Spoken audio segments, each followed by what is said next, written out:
शदात कोट civil hospital मरीजों को फ़ायदा पहुंचाने के लिए कम मगर बीमारियां फैलाने के हिसाब से नंबर 1 है।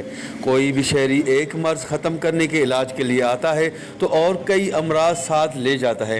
एमरजेंसी की हालत में भी शहरी यहाँ से मायूस होकर वापस जाते हैं और करोड़ों रुपए बजट का किसी को पता भी नहीं कि कहाँ खर्च किया जाता है। कोट जे सरकारी अस्पताल में टियों महीनो शुगर जी सुई नथी मिले। टियों महीनो चक्कर काटियूं था शुगर जा मानू, गरीब मानू बाहर स्टोरन ते हाणे 1000 रुपए ॾियनि था उहा सुई, उहा असांखे अस्पताल में मिलंदी। उहा ॾाढी माना अहिड़े जॻह ते मौजूदु आहे जेके सिंध ऐं बलूचिस्तान जे जेके इलाइक़ा आहिनि उन्हनि सभिनी खे कवर करे थो। झलमक्सी खां वठी गंदाखे खां वठी शहदाद कोट जो इर्द गिर्द जेको आहे सिजावल कुबो सैद खान, इहो सॼो असांजे शहर ते जेको आहे इन जो असरु आहे। उन जे बावजूद बि असांजी जेका बिल्डिंग आहे तयारु आहे, पर उन बिल्डिंग खे मुकमिल उहे सहूलियतूं न मिलियूं आहिनि ऐं उन सां गॾु पुराणी बिल्डिंग ढहण वारी आहे, कहिड़े बि टाइम ते रही सघे थो, जेका इन जो अलाए केतिरो नुक़सानु थी सघे थो। इलाइक़े में हादसा वाक़िया वॾा थियनि था, उनजे करे ट्रामा सेंटर खे एक्टिव कयो वञे।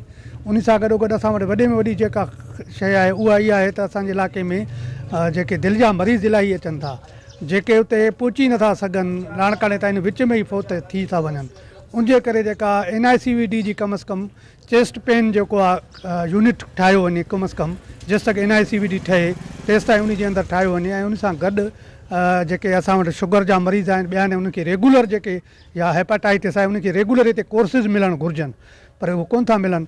सो उन जे करे असांजो मुतालबो आहे त हिनखे अपग्रेड करे उनखे जेको आहे अपग्रेड त आहे मुंहिंजो ख़्यालु आहे, उनखे जेको आहे मुकमिल फंड ॾेई करे ऐं हिते जेको आहे उनखे मुकमिल तौर ते 24 कलाक हलायो वञे, जंहिंजे करे हितां जे माण्हुनि खे ख़सूसन ॿोॾियुनि खां पोइ माण्हुनि में जेका गुरबत जो दायरो वधियो आहे, माण्हू इंतिहाई पसमानदगी में हलिया विया आहिनि, गुरबत में हलिया विया आहिनि, जंहिंजे करे ज़रूरी आहे त इन अस्पताल खे भरपूर फंड ॾेई करे इन अस्पताल खे रेगुलर 24 कलाक हलायो वञे। जबकि दूसरी जानिब सिविल हॉस्पिटल शदात कोट की बिल्डिंग ज़बून हाल है, जो किसी भी वक्त गिरकर एक बहुत बड़े हादसे का सबब बन सकता है।